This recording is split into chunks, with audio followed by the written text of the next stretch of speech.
All right, looks like the recording is taking place. So I'm going to shut up, monitor the chat, and admit people as they come in. So EJ, please take it away and thank you for your time today.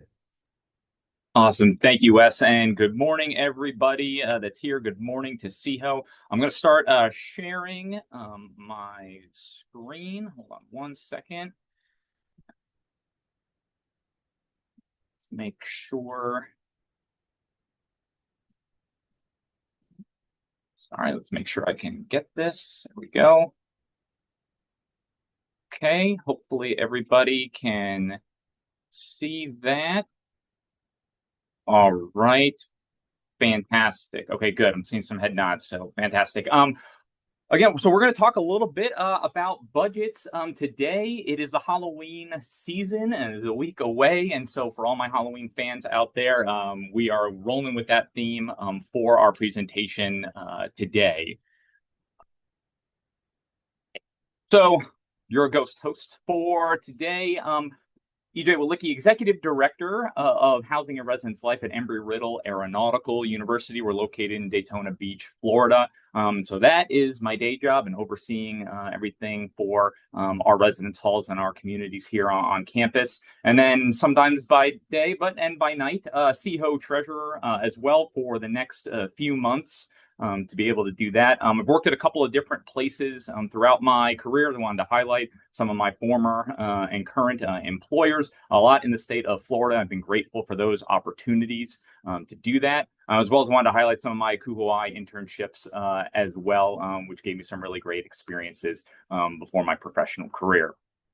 So as we talk today, though, I just want to acknowledge that I am one person and I am one piece of a larger resource pie for everything that we're going to talk about regarding budgets. And so there is always going to be more information out there. And I encourage you after this presentation to continue your learning. I'm going to continue to learn more about budgets and how they operate, especially if you are involved with them in some way. So we do have some learning outcomes for today's presentation. So what we're going to start with, we're going to talk about some budget terminology in higher education, kind of give us a foundation of what these terms are, what they mean, how they could apply to you if you have maybe heard them before, or if you end up hearing them at some point throughout your career. We're also going to look at how certain department budgets are built. Again, please know that your university may be slightly different than some of the things that I explain here, and there are always nuances to each institution and how they operate. But I think we're going to cover some broad aspects of budget creation and how they're done, what times of the year they're done, to give you some more information on that. And then we're going to do some budget tracking, and I have some samples to show you all. And we're going to go through how those are created, which I think can help you if you're working on creating your own budget or working with budgets within your own areas. All right. So before we get started with all of that, though, and some of our definitions, love to just hear from some of you that are out there, kind of what makes you see ghosts. Like, drop in the chat just what are some reasons why budgeting, working with budgets may make you a little nervous, or what are some things that you're hoping to see and know throughout your career and working with budgets within your areas. Just drop them in the chat for us all.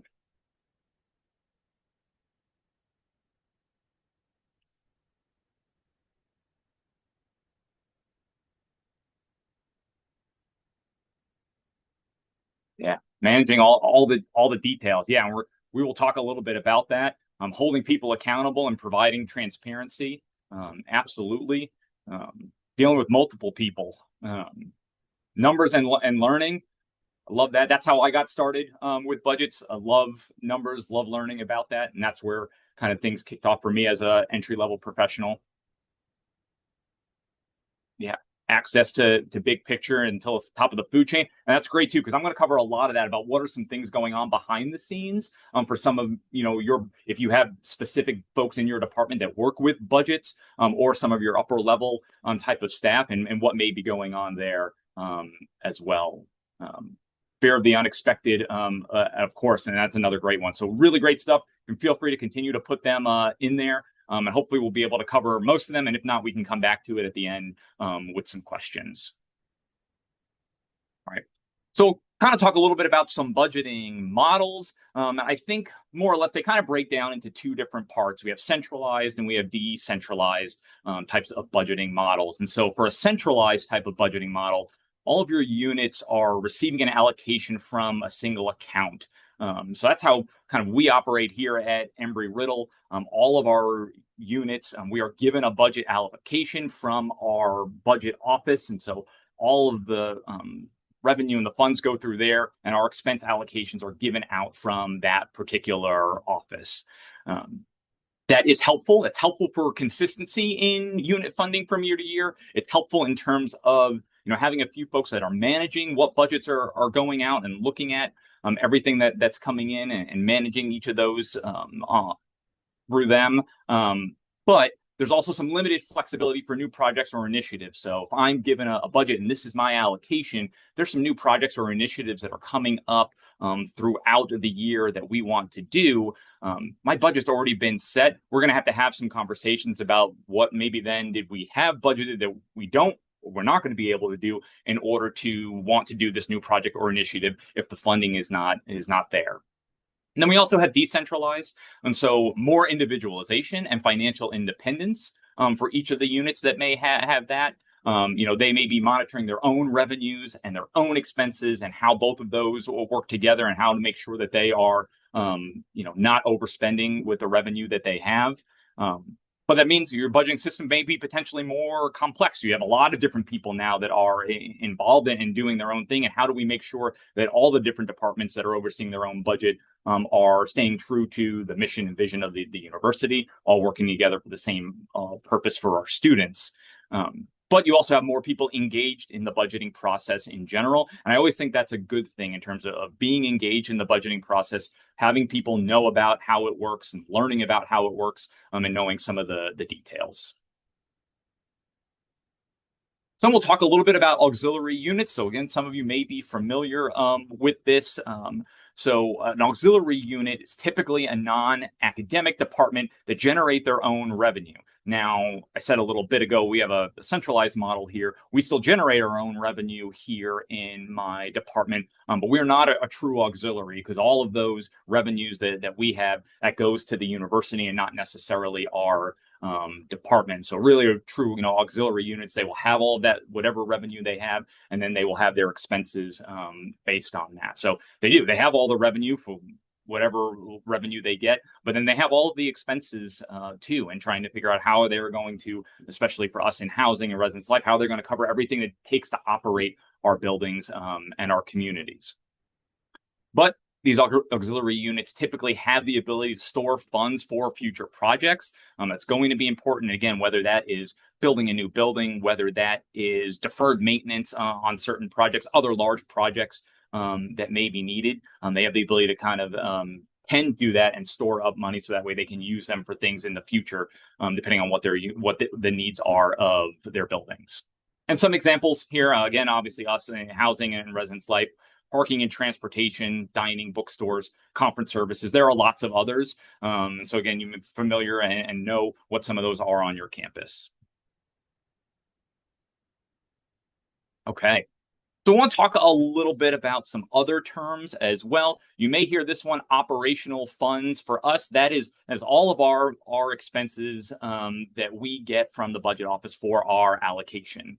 And so everything that we do operationally within our department is going to fall within these funds for us. Now, we also have administrative funds, and that's where our salaries lie for us here at our institution. For your specific department or institution, it may be all operational funds. The salaries may be a part of that if your department is also having to figure out, okay, how do we pay all the salaries from the revenue that we bring in? So those two things could be commingled. They could be separate depending on where you are.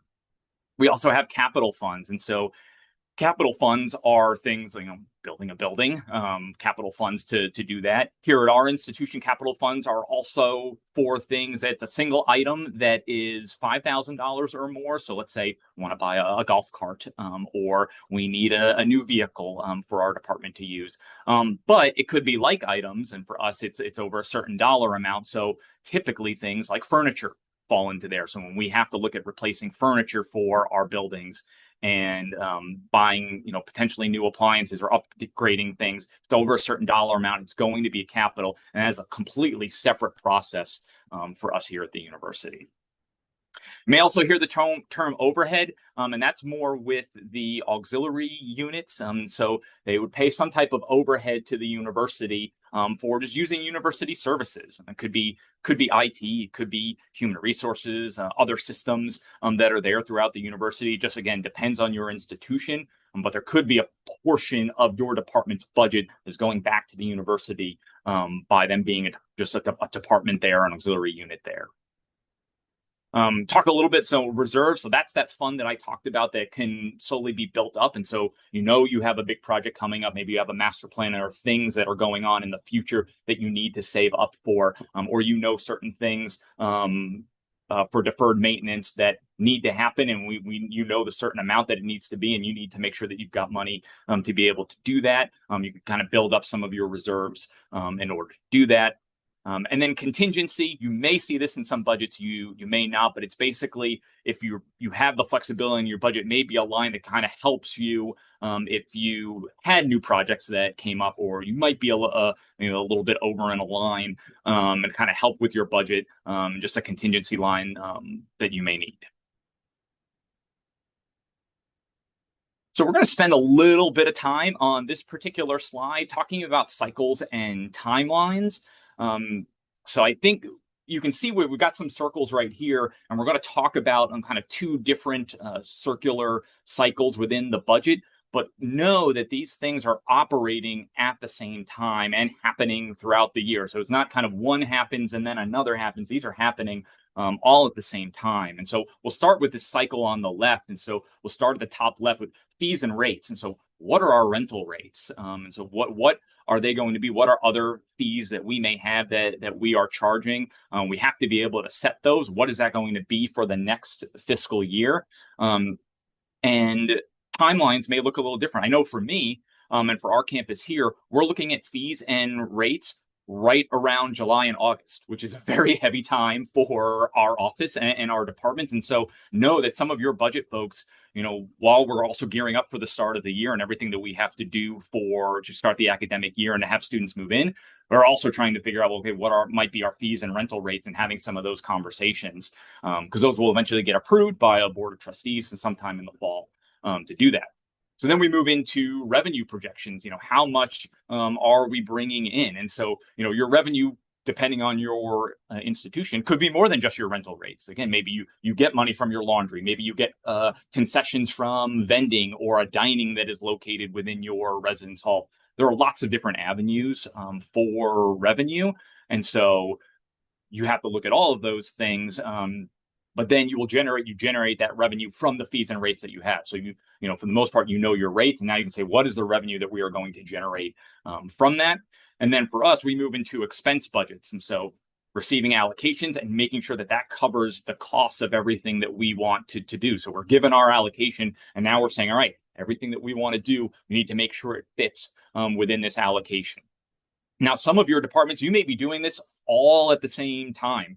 I know that there are institutions out there that they've got spreadsheets, and they're looking at, okay, if we do this to the rates and we increase rates by this much, that's going to impact our revenue and how much of the revenue may change. And then we need to say, okay, that's going to cover our expenses, or we're trying to do all of this. What is the amount of revenue that we need, and what would our rates need to be in order to get all of the expenses that we need done? So some of those things could also be happening all at the same time within your institution. So while all that's going on, again, we move over to the right-hand side and to the right cycle, and your fiscal year's opening. And so again, typically, usually July 1 to June 30th. I know there are other cycles out there. It could be a calendar year from January 1st to December 31st. For us in CHO, for a little bit, we had a different sort of fiscal year that operated kind of around our conference. From February 1st to January 31st, and now we're on a July 1st to June 30th cycle. So you can have different cycles that are out there for your fiscal year.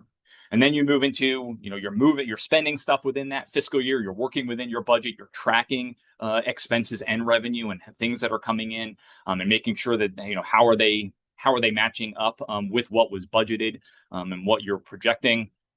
And then, fiscal year closing. And so making sure that, are there other possible projects as we get towards the end that we might be able to do? How are we looking compared to what we were budgeted? Do we have some funds available, or do we maybe need to scale back certain things to make sure that we stay within our budget by the time the end of the fiscal year comes around?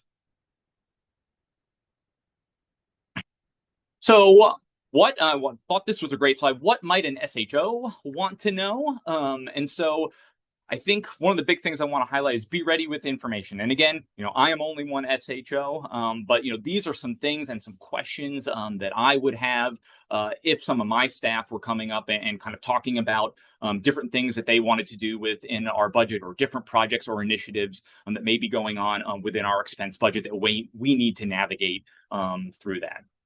So I think that first question is the initiative or project supportive of our mission and vision? I think always want to make sure that what we are doing is true to who we are as a department and what we say we're going to ultimately do. It doesn't necessarily mean that it's a bad idea or it's not useful to our students in some way through the university.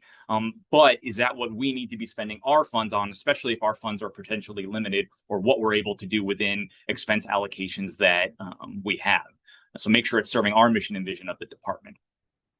Is this a one-time cost or a recurring cost? And I think that's a huge question. And we're talking to say, all right, we want to spend $1,000 for a certain type of project. Okay, we're spending it just for this fiscal year, or is this now something that we need to think about every fiscal year? We're going to have $1,000 that we want to continue to spend. And so what does that look like? And how do we, if we need to then ask for more funding, how do we have the information? How do we go to the people that need to at our university to be able to make those decisions to maybe increase what we're able to do? If there is a list of items, so a lot of things that you're submitting or want to see happen, what are the top priorities and what maybe could be postponed? I know for us, like I said, for our capital projects, that's a completely separate budget or completely separate request that we need to submit to the university and gets reviewed. And so when we put our list of things that we want to see, so we want to see furniture, we need a new vehicle, we need certain appliances or other things. So we have to rank what we think are the top priorities for us, and what may be a little bit lower. And so maybe we don't get everything that we've asked for. And so can we get our top priorities, and then, all right, we'll maybe try to get the ones that we didn't get and work on that for next year. And so those kinds of conversations and having that information to be able to say, okay, this is a priority for us, and maybe some of these we can look at doing at another time. Could there be cost savings in another area to account for what you need? And I think that's always going to be a big question, because sometimes we may not be able to increase our budget at all. And so if we're saying we want to take on new projects, we think there is value, we think it's important, there's a cost to that, then what might we need to take away in order to accommodate for the cost that is there? So we'll stick with our $1,000 example. Okay, we want to do something that's $1,000. We don't have more money to do that. So where might be able to make some cuts or make some savings to say, okay, we need to have that $1,000 accounted for somewhere. And then are there additional or tangential things that we need to know about? So I remember we had some of our staff sent me a proposal. Like they wanted to add an RA to a particular building, and they did a fantastic job of accounting for everything that meant in there. So whether that was, what we were paying them for stipends, housing, other things in regards to programming. So that there's more than just to say, okay, we're going to provide whatever the compensation is for an RA. How does that impact the meals that you have for staff, any of the programming, staff development that you give to areas? And so there are additional costs beyond that. I also wanted to highlight, just thinking of positions. We also have the ability to submit for positions if we want something new. But when we have a salary type of position, then there's also the benefits on top of that are additional costs to the university to do that. So, for instance, I had this and ran these numbers. So if we wanted to do a salary for $45,000 for a new position, let's say that's the salary that we wanted to have. with the benefits, that is $60,000 for the university. And so, we're not just saying, okay, yes, this is 45,000. There's 15,000 more that need to be accounted. And then obviously, depending on, what a salary is or how many, then those numbers need to be adjusted. So what are the additional tangential type of costs or expenses that may be tied to a request that are there? And so this is a slide. These numbers are tweaked. These are not the exact numbers, but this is a slide that I share with my team, my whole department every year. And I think it's insightful because I want to talk about again kind of our budget and understanding things. Now, granted, please know that again this is from a more centralized budget of getting an allocation. And what that allocation is. So let's say we were given a total allocation of $12 million for our office. So I break things down into three columns. I break them down to a fixed, a semi-fixed, and then what is remaining. So you can see in that fixed column, that is almost 82% of our allocation in a given year. And you can see some of the spend, it's not all, but some of the spend categories are land and building rent, department debt service for the buildings that we have, equipment leases that we are in contracts for, the internet that we provide to students, insurance, basically things that we have to pay for. Now, granted, some of your institutions, again, maybe you're paying for all the utilities. You have to do that, salaries for staff that you have. And so those are chunks of your budget that have to be paid for things to operate. So you can see already what a large chunk that is. We move into semi-fixed, about 15% of our budget. You can see some of the things that are in there. I call them semi-fixed because we want them. We want to do these things. If we didn't do them, we would have some operational questions and we have to think about how we do things as a department. So our grad tuition and stipend, our student wages, facility services for different things that we work with them because they're a separate department. Miscellaneous services are a lot of our contracts for software and things that we use within the department. Dining dollars, R&B scholarships for our RAs and other staff. So again, could we not do some of those things? Yes. I think that would have a big impact on staff satisfaction, other things that we do for our students, and efficiencies in certain processes that we have. So then remaining, you can see it's about 3%. So 90%, 97% of the budget is those two areas. 3% is what's remaining. And that's general equipment for us, things that we purchase, furniture, general supplies, travel for professional development, student services programming, which I'll get into that specific line in a minute. So where we do all of our programming and community building. So a lot of the things that we have lots of conversations about within the department is within this little chunk. And again, not that they are not important, but they are just a little piece of what the overall budget is. And I know if we all had more and the ability to do, we would be able, we would want to do those things for our community. But sometimes the nature of what we have to do within housing and have to pay for, our monies and funds are directed elsewhere. So I want to talk a little bit about what's happening behind the scenes. So you get a sense of, maybe from your budget folks and your upper level folks in your department are doing these types of things. Or if you've got a role that you've got multiple hats, like you are a budget person and you're doing other things, please know, they may be doing some of these at the same time of their other jobs or other responsibilities that they have throughout the year. So when we talk about setting rates and fees, that involves, maybe we're looking at rental prices in the local areas. How do our rental rates compare to the local community and what is out there to apartments or different things, places where students might be living? Might be looking at rates at different universities. So how does our double at an institution, how does that compare to some other institutions that are in the area within the state, within the region, to do that? I think it's always helpful to kind of see, and granted, there always may be some amenity differences that happen between residence halls, but overall, how is, the size of a double, how is that comparing to other places?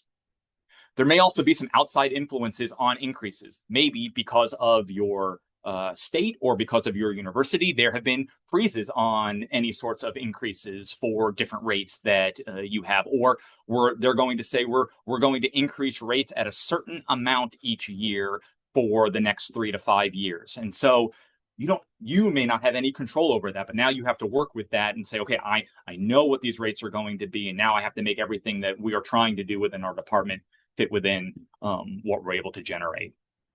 For revenue and expense projections, you're processing all the payments that are coming through. So whether that is revenue payments that are coming in or expenses that your department is having, and how are we then tracking the funds that are coming in and out, and how are we staying within our budget and managing all of that throughout the year to help us with revenue and expense projections. A lot of times for projections, you're having to do things within a fiscal year. So, you don't really have as much of this year's information. You're trying to forecast and make recommendations on what's going to happen, at least based on prior years. But you may not always have as much information in this current fiscal year to make those choices.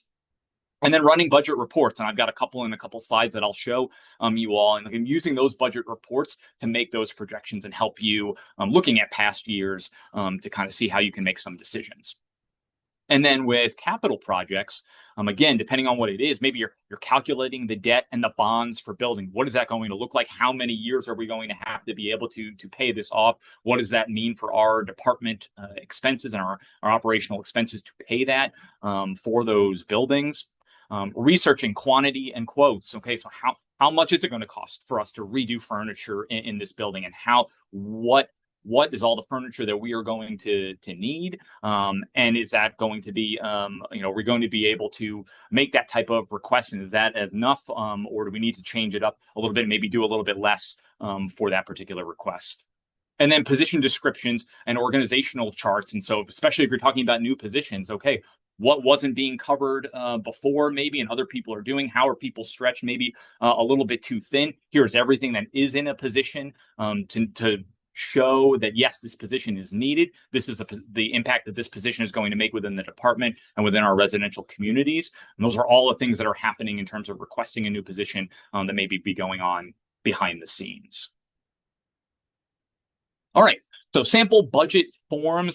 So these next two slides, these are actuals that are there for it. And I wanted to highlight a couple of things within this. And so this is a form that we are able to print out. We use Workday. And again, you may have your own system for budget forms and what that looks like.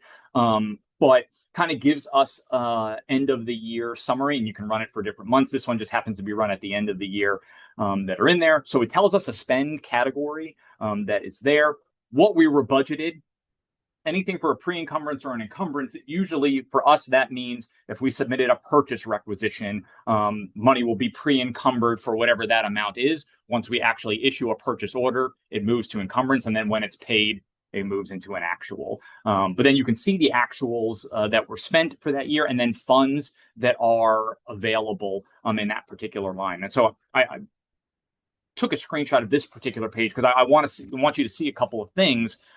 Down there at the bottom, you can see room and board scholarships. So that's the things that we do for all of our staff and our student staff for their housing, stipends, and waivers.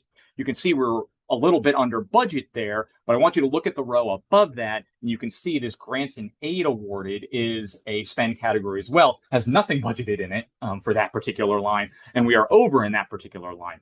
Sometimes at the universities, certain things that you may expense in your systems or you put in there as requests may get expensed to a different category than what you had budgeted. Sometimes from accounting purposes, they may get expensed somewhere else. So some of our particular waivers got expensed to this grants and aid awarded line instead of where we budgeted in room and board scholarships. And so I know some of you, when you look at budgets or me, I don't like those parentheses in the funds available because that usually means that you are over.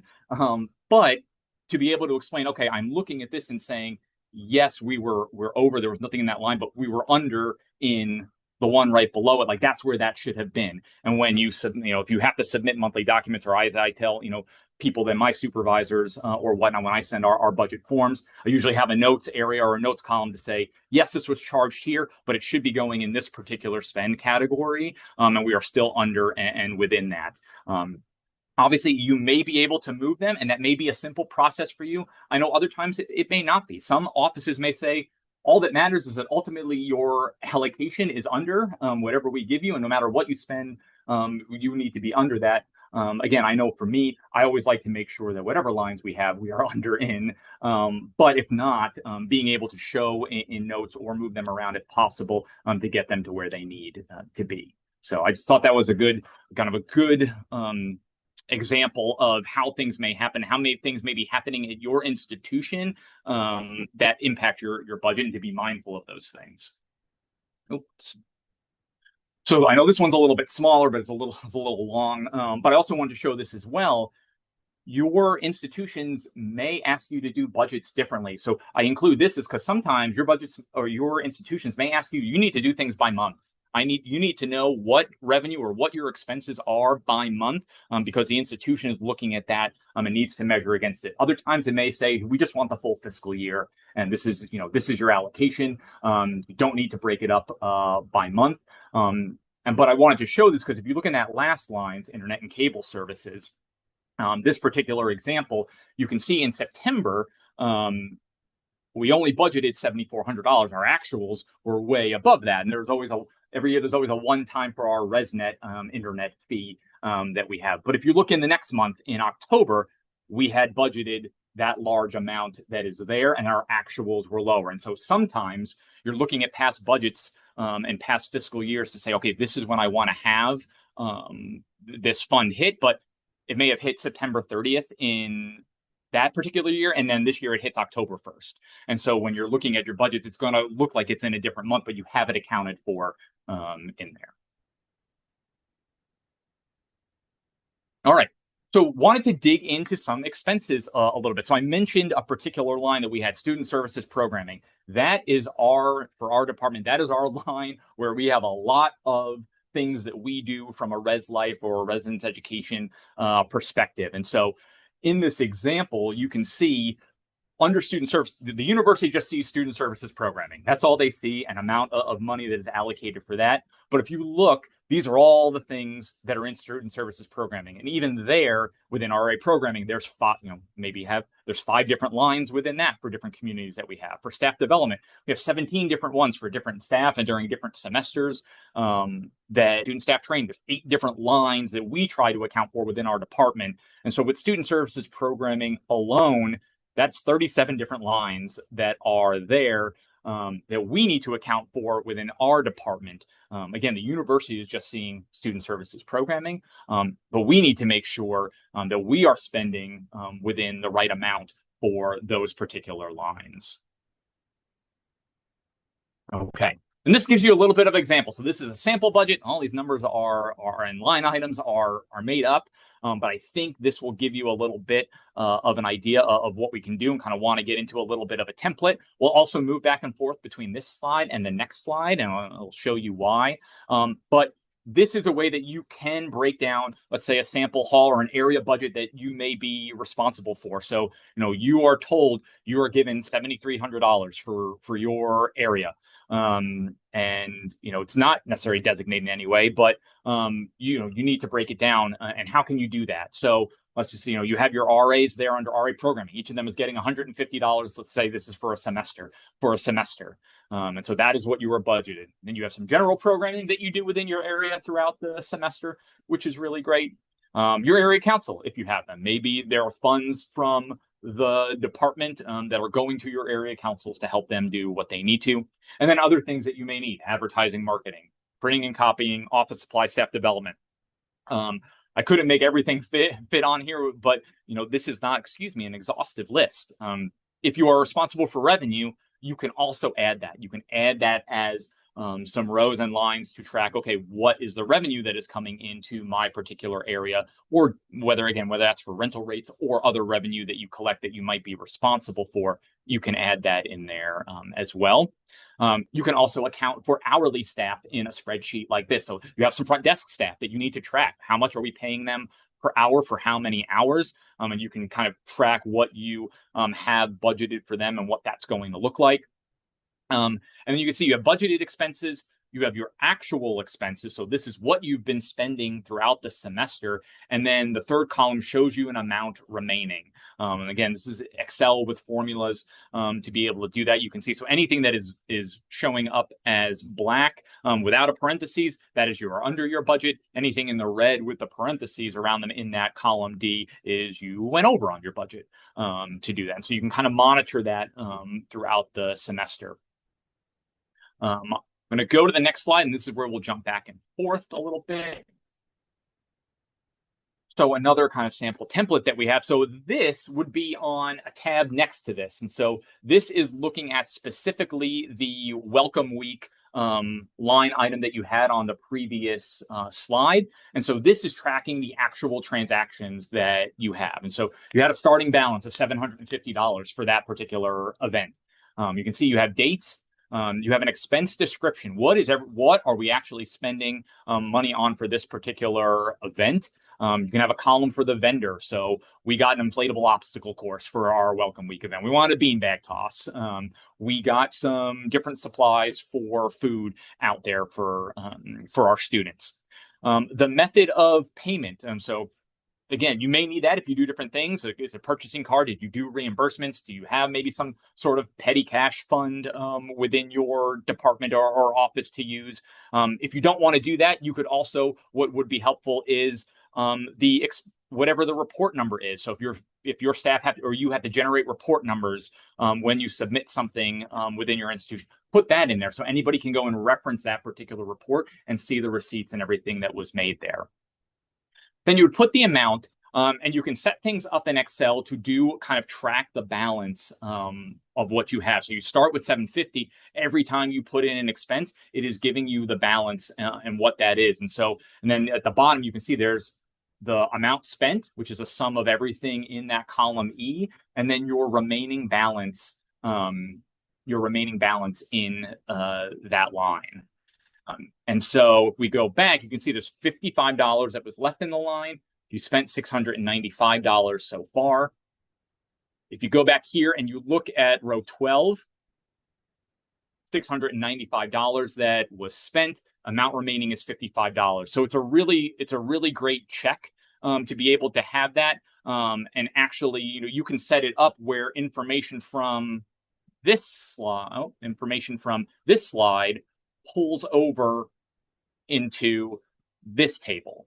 And again, great way to double check your numbers and make sure that they are lining up for that. Again, so when in that last bullet right here, use a format you can understand but can be explained easily. Now, everybody learns different ways. Everybody may look at budgets different ways. This may be a format that works really well for you. For other people, you may want to do something a little bit different. But I think things to consider is, again, making sure it's a format that you can understand as the user, but also have the ability to easily explain that to somebody else. If you have to be able to share your budget, they need to be able to look at what you're doing and follow your expenses if needed, I think is critical. Oops, sorry, I went the wrong one.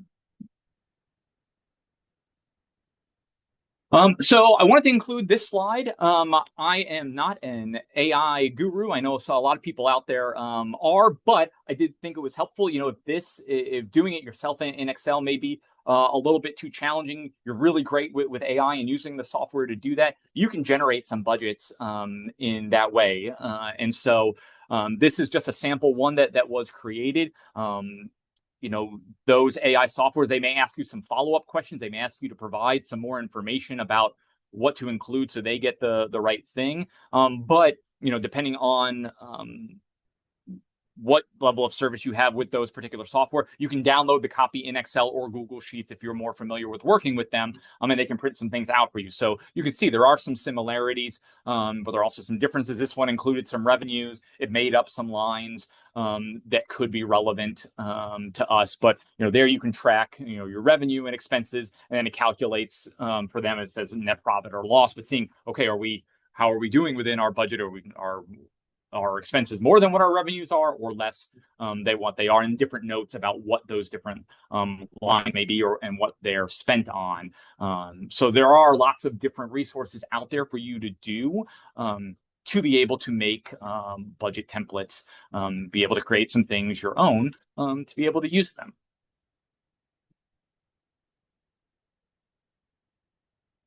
Okay. So with that, we are love to move into some questions that people may have. I'll stop sharing the screen, but you can feel free to put them in the chat or want to jump in with questions. I wanted to make sure we got questions for people answered. Oh, there. Thank you. Sorry, Wes. I saw your I saw your note there in the chat for And, that. and folks, feel free to unmute yourself and chime in as you want to, or if you're one of my introverted friends, put them into the chat, and I will exercise my extrovertedness and advocate for you. So please, the floor is yours to ask EJ your questions.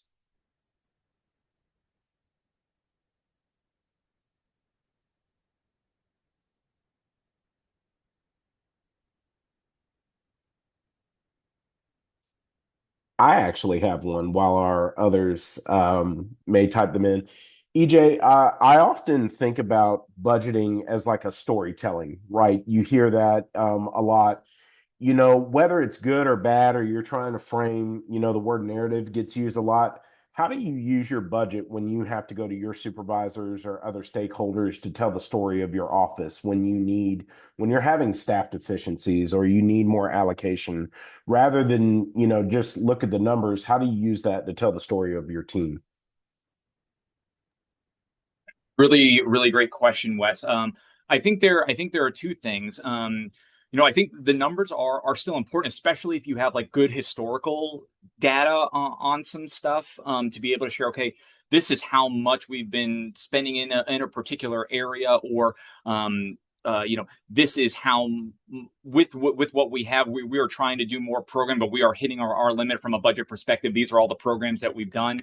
But I also think it's helpful if you have some just assessment data in general. So anything that you can pull in from your university's assessment data, like if you're collecting data on student experiences, if you're using annual or semesterly surveys from your students that are tied to particular areas that you want funding for, I think anything that you can do to say, okay, yes, these are these funds, but then this is what our students are saying, and we really need to be able to divert some more funds to this area, because this could be an area that is impacting satisfaction and retention for our students, and what that's like living on campus. Thanks, EJ. Jason from Miami put in, and I guess this is a collective. You kind of spoke about this. I've kind of been teetering with it myself. If anybody is using AI, perhaps Copilot, to help find trends, concerns to call out.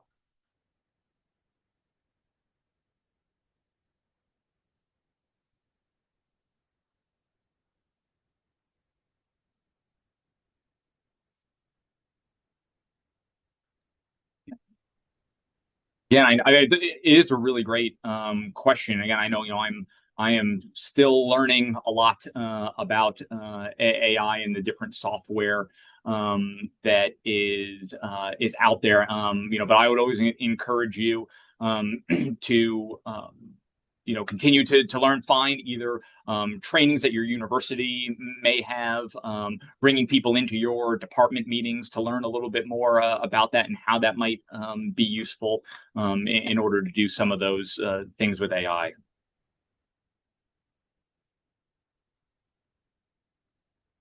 What other questions do we have for EJ, y'all?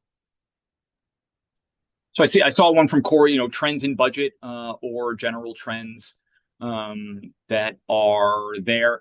I think in terms of trends, I think we are always having to do sometimes more with less, and figuring that out. And so I think being able to look at our budget, have conversations with your teams, and figuring out where can we be more efficient with certain things. Do we have certain abilities to bring certain systems together? Where are we spending different money? Can we synthesize certain things and combine certain things to make things easier for us? I think we will have to look at just trends in general about, okay, We've talked about the enrollment cliff. We've talked about, okay, well, what does that mean for funding for different areas of the university, of funds that maybe were there and maybe are not there for the university now? And so how does that impact whether you're an auxiliary or not? Because even if you're not, the university doesn't have as much funds in general. Maybe then your allocation, oh, maybe your allocation, sorry, we just lost power here. So your allocation maybe a little bit needs to be a little bit smaller than what it was, or could be a little bit smaller than what it was in the past. So trying to make sure that you are prepared for some of those things. I did not. It's very Halloween. It's very on brand for that.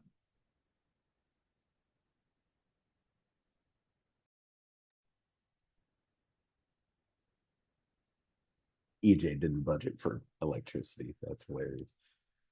Um, do we have any other questions for our presenter today, y'all?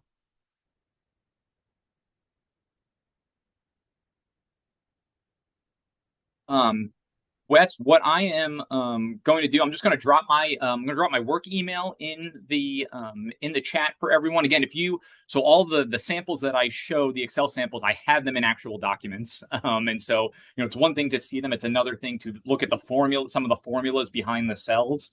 To know that. So please feel free to reach out to me, and I will send you those samples if you want to mess around with them on your own, and be able to do that, or if you have questions to do that. I want to make sure that we can get those answered for you, and you can play around with them and kind of see what works for you and your own area budgets. Well, EJ, on behalf of the Professional Development Committee, thank you so much for giving us your time and your wisdom today. And I want to thank those that came and participated, as we have moved our Pro Devo hour to Fridays now. So, EJ, it looks like you may need to have a conversation with your utilities provider, or maybe your budgeting officer. I don't know. But like EJ said, his information is in there, and this will also be posted to the CHO YouTube account. So should anybody have any questions, you can find it there. And I know EJ would be happy to share the information, as he said. So again, thank you, everybody. I hope you have a great Friday. And until next time. Thank you.